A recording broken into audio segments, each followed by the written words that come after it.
Autolite and its 98,000 dealers bring you Mr. Frank Lovejoy in tonight's presentation of Suspense.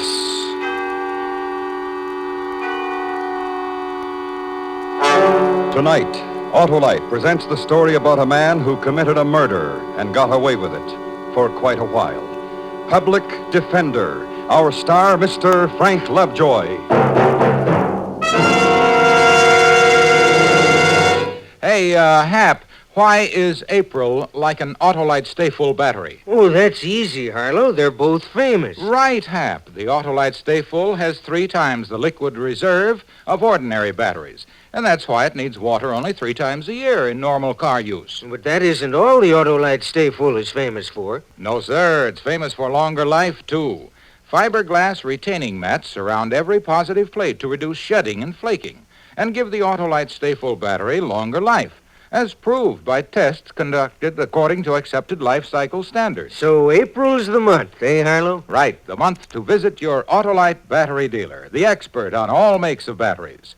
To quickly locate him, phone Western Union by number and ask for Operator 25. I'll gladly tell you the name of your nearest Autolite battery dealer, where you can get an Autolite Stay-Full, the battery that needs water only 3 times a year in normal car use. And remember, from bumper to tail light, you're always right with Autolite. And now, Autolite presents Public Defender, starring Mr. Frank Lovejoy, hoping once again to keep you in suspense.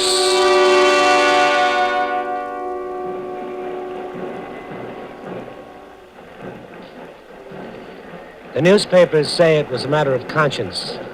Well, they're wrong, dead wrong. It wasn't conscience or anything like that. It was just the way he looked and talked.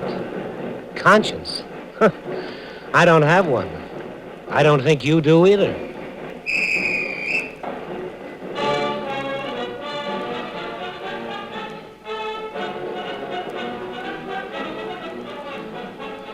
It was a swell morning, and they were having a swell parade. The whole town was out watching it. I was there, too. I didn't want to miss anything. I was standing on the north side of 6th Street off of Curtis, right by the alley. I'd already spotted this lady in the fur coat.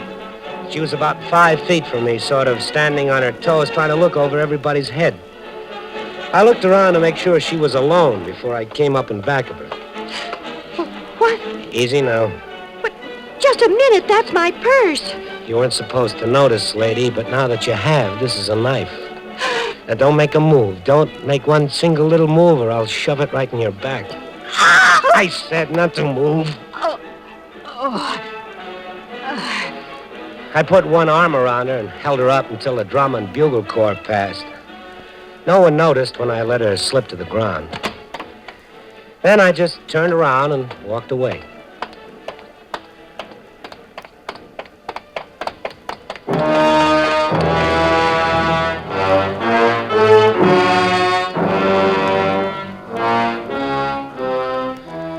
The papers called it the Armistice Day killing.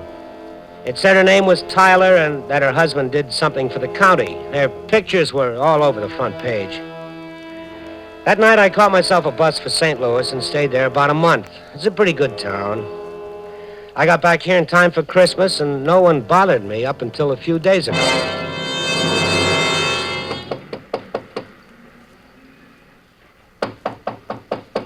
Who is it? It's Mrs. Weaver. Oh. What time is it? 8 o'clock. There are 2 men downstairs who want to talk to you. They're from the police department. Policeman? Yes, policemen. I told them you were sleeping, and could they come back later, or could you call them? They said they wanted to talk to you right now. You in any trouble? I don't know. I hope not. Tell them I'll be right down, Mrs. Weaver.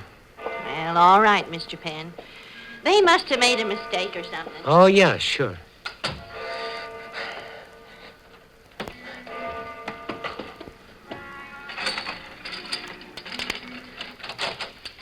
Are you Philip James Penn? Yes. Police. I'm Sergeant Quinn. Sergeant Lacey. Uh-huh. I was just looking around for my robe. I was coming right down. Isn't that a robe over there on the chair? Oh? Oh, by golly, it is. What's this all about? What do you want to see me for? Oh, just checking a few things, Pen. Sorry to get you up like this. Well, that's okay. I want to get up early today anyhow. I usually sleep on Sundays if I can, but I had some extra work to do today. Oh, where are you working these days, Pen?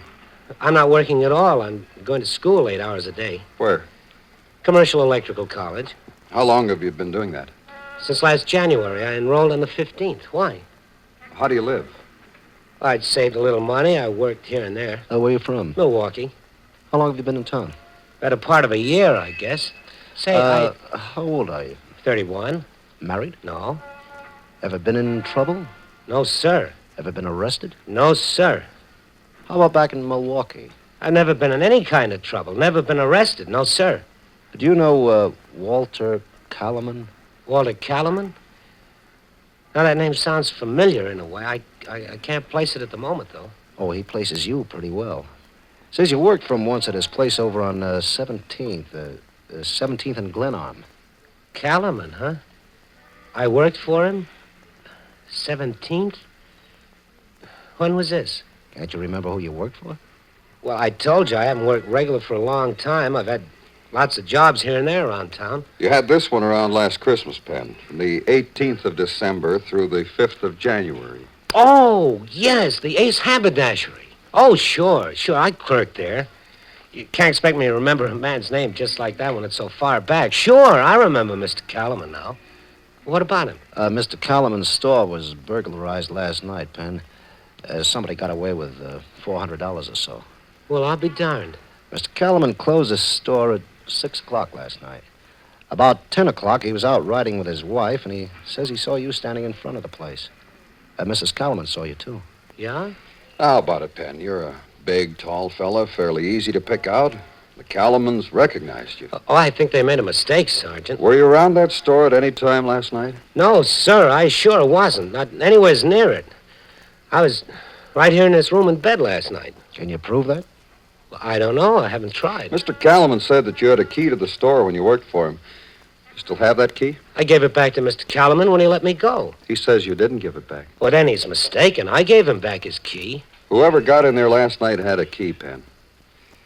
How about putting some clothes on and coming downtown with us? Do I have to go? Yeah. Why, I had a lot of things I wanted to do today. I've got some studying I want to finish. Don't you believe me? Let's go, Phil.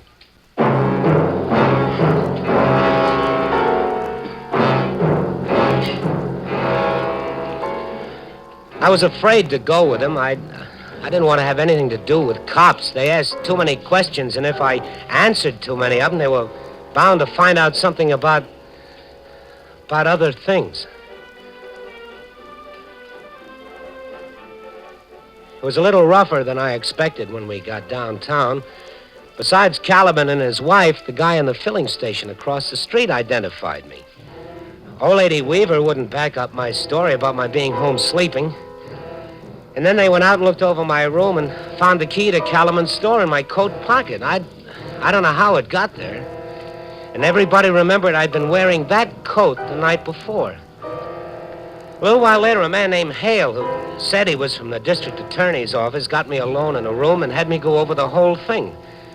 I thought he was pretty well convinced for a while. You know, you're in a pretty tough spot here. Oh, I know that. Illegal entry and burglary, you could get up to 7 years. Well, I don't want no 7 years, sir. I haven't done anything. Then there's something else you should know. What? Mr. Kalaman kept his money hidden in one of the boxes on a shelf downstairs in the store. Somebody who had worked there had to take it. Well, why don't they ask somebody else who's worked there? It's just a small place. He only opened it a few months ago. You're the only help he's ever hired. Penn, you're the only one who could possibly have knowledge of where that money was hidden. Penn, do you want to make a statement? No, sir, I didn't take it. I wasn't around that store. Okay, Penn, that's all.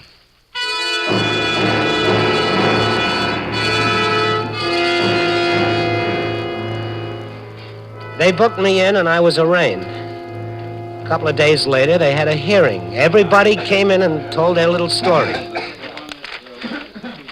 Philip James Penn, you have heard the charges of which you stand accused. It is my duty to inform you that it has been determined that a public offense has been committed. This is not a trial court. You will have ample opportunity to produce witnesses and defend yourself at the proper time and place. Are you represented? No, Your Honor, I don't have a lawyer. Do you have any means whereby you can procure counsel? I'm broke, Your Honor. Nobody to help me out. I don't have any money. Clerk, see that Office of the Public Defender is notified. I hereby commit the accused to the custody of the sheriff of this county pending the action of the grand jury. Adjourned.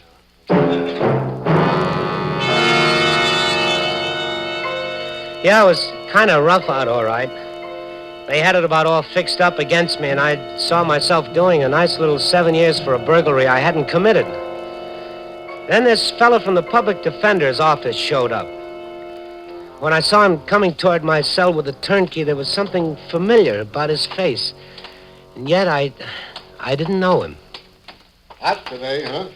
Sure is, Jim. Yeah. County jail's no place to be on a hot day. Any day, I guess, Jim. Yeah. Now, here we go. Pen, this is Mr. Tyler. He wants to talk to you. Did you say Tyler? Yeah.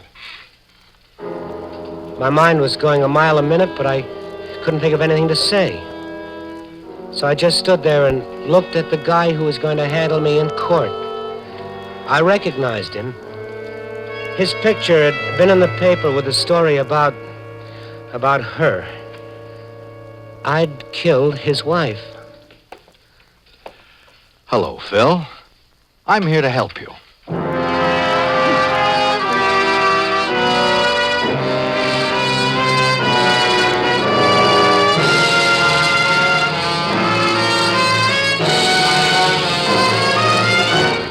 Autolite is bringing you Mr. Frank Lovejoy in Public Defender. Tonight's presentation in radio's outstanding theater of thrills, Suspense.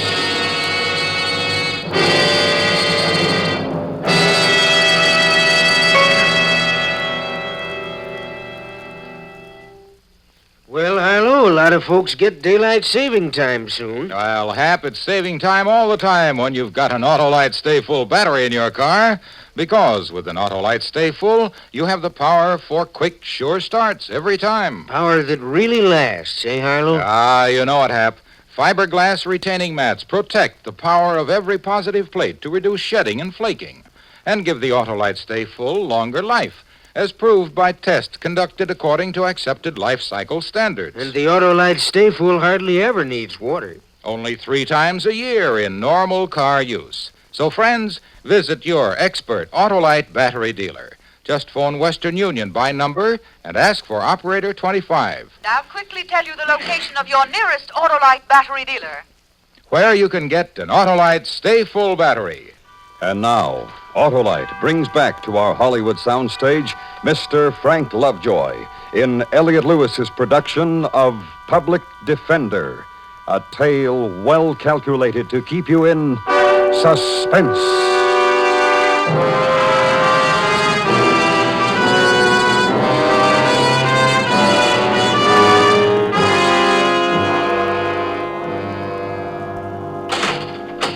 I'll be right down the hall, Mr. Tyler. All right, Jim. Just call when you need me. Right, Jim. Well, now, as the fellow says, it was a pretty good trip, but now we have to pay for it. Like a smoke? Thanks. No need to look like that. Here you are. Thanks. At your hearing, you told the court that you weren't represented by counsel, Phil. That's why I came here. I'd like to handle your case for you. I don't have any money. If you're in trouble, you have a right to legal counsel whether you have any money or not. We have a law that says that, Phil. You don't have to have any money with me. My fee's on the county. You understand that? I guess I do. Well, good. Sit down, Phil. Sure hot, huh? Yeah. Well, now, how about telling me the whole thing? Didn't you read the charges? Oh, yes, but I want to hear what you have to say about them. Well, how do I know you're not from the district attorney's office here trying to tie me up some way? No, I'm not, Phil. I'm on your side. I'm representing you. Well, you work for the county, same as a district attorney. Well, we work pretty hard keeping people out of jail, too. I'd like you to be very frank with me and tell me everything that happened. Well, nothing happened. All right. Where were you Saturday night, son?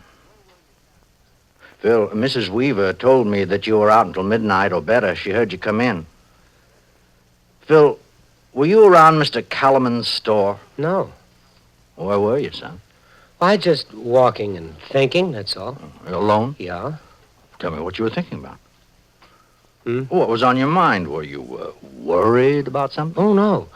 I just, I thinking about a lot of things, what I was going to do. Now, tell me what you mean. Oh, just about finishing my course in electrical work and maybe getting a good job someplace and settling down, getting married. Well, a lot of young fellas go around thinking just about the same things. Ever been married? No. You have a girl? No.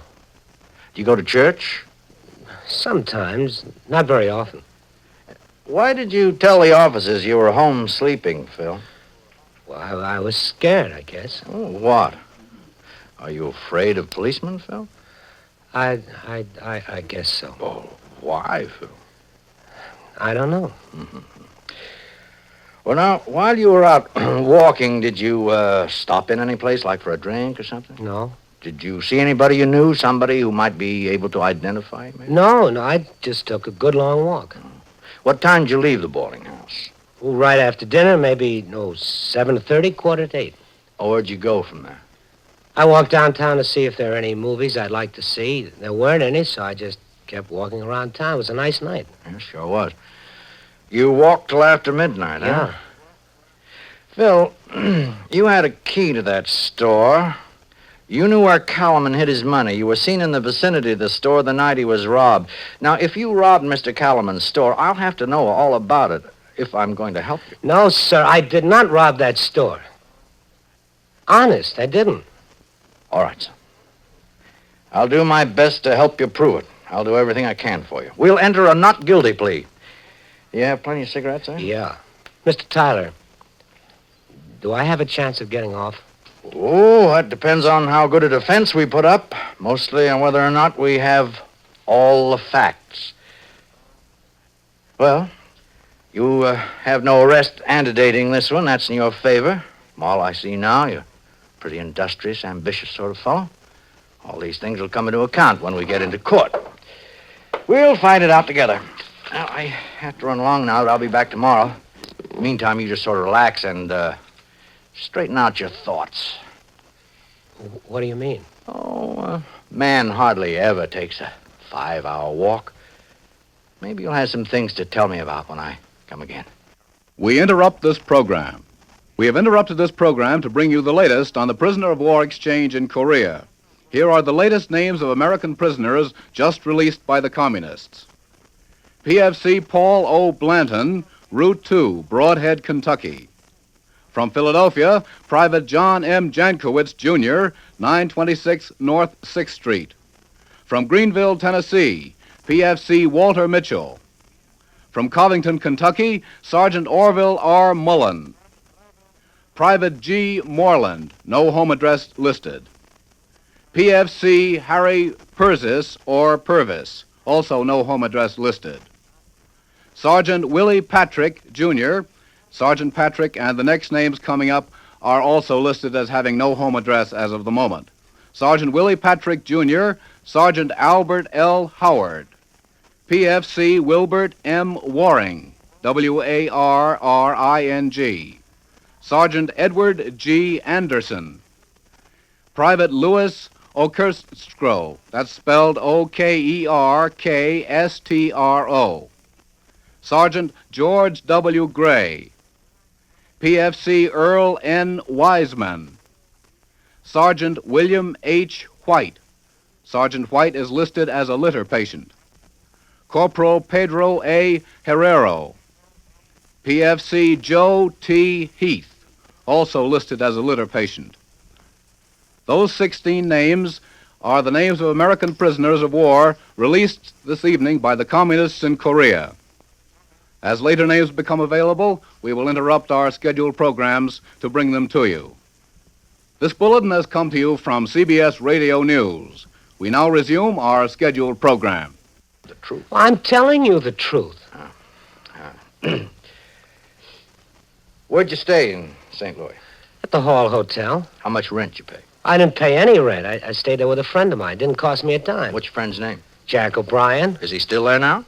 Why? Well, I want to wire him and verify this. He's in the Army now. What do you figure the trip cost you? Just my bus fare, nothing more, a little spending money. He paid for my meals, too. Saying $100? I had $93 when I left. When'd you get back? By the middle of December. When'd you leave? Armistice Day. Why'd you, take a sudden trip on Armistice Day? Well, I just wanted to go, leave town. Why? I don't know, Mr. Tyler. You don't remember the exact day you got back, but you remember the day you left. Mr. Tyler, I don't go around robbing people. I just don't do it. I didn't take that money from Mr. Calaman's store. I never did any harm to anybody, Mr. Tyler. You believe me, don't you? Yeah, Phil.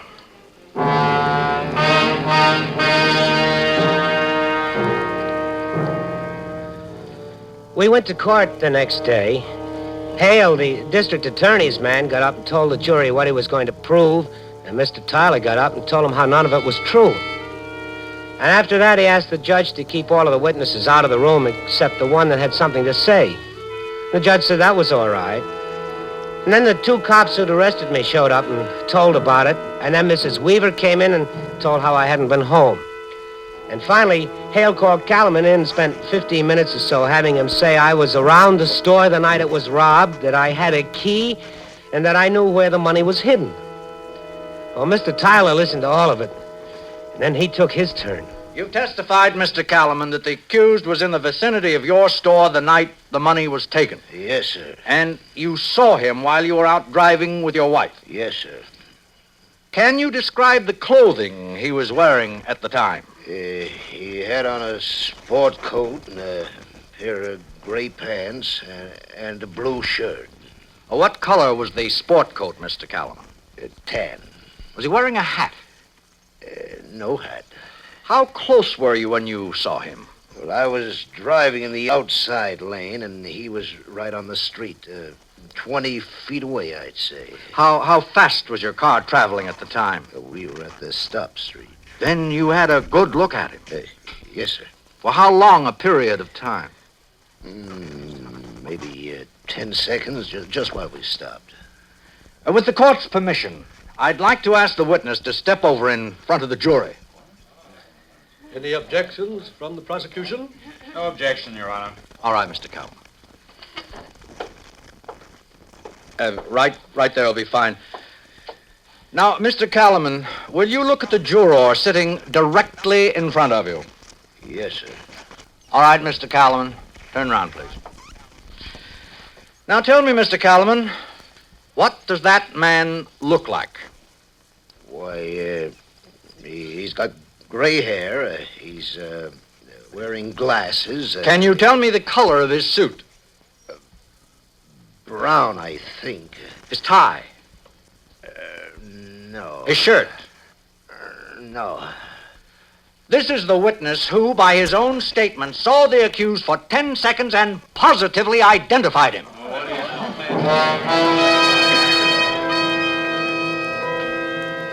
The same thing happened to Calaman's wife and the filling station man. It was all over in less than an hour. The jury went out and came back and said that I wasn't guilty. And finally, everybody had left, and I was standing there with him. Well, son, how do you feel? Pretty good, Mr. Tyler.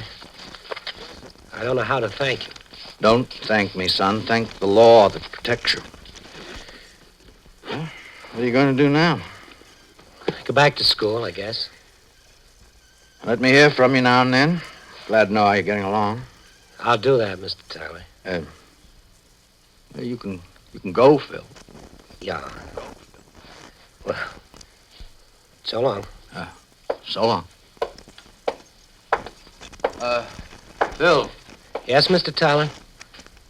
do you, have anything you want to tell me? No, sir.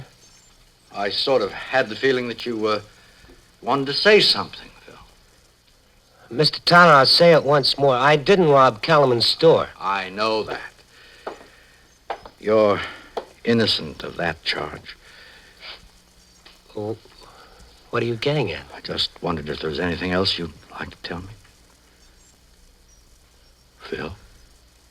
No. You know, a man might do something in his life sometime that no one else will ever know about but him. And he can go through life keeping it inside, not telling anybody about it.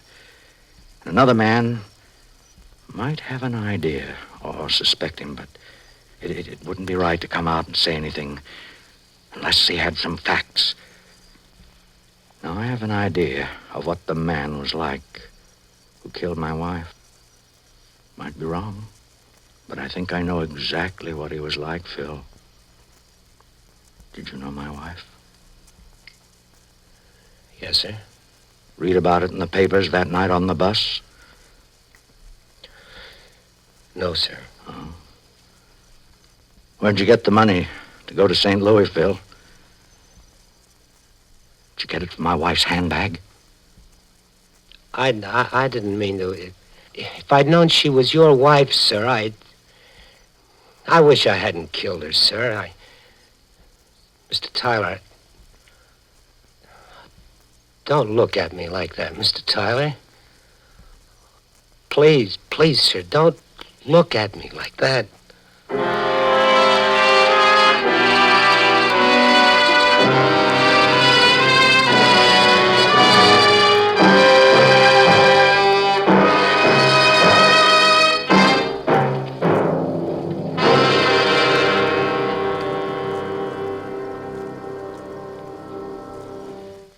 Suspense.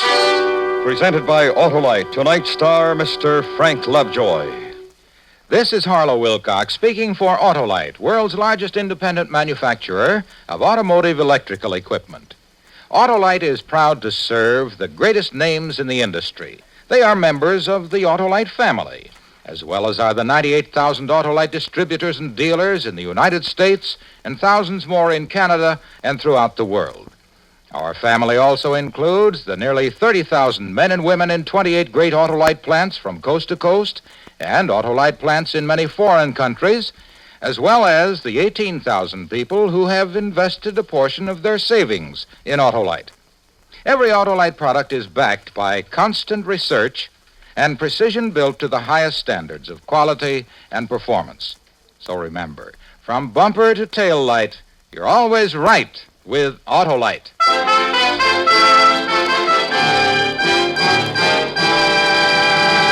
Next week, a study in fear as we present Graham Greene's novel of cowardice, The Man Within.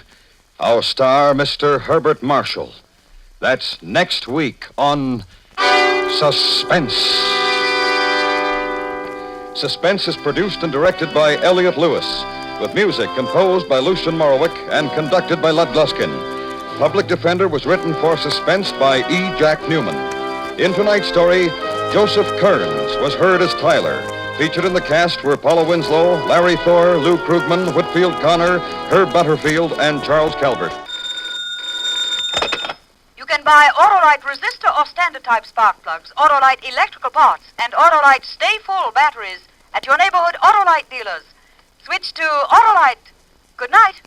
This is the CBS Radio Network.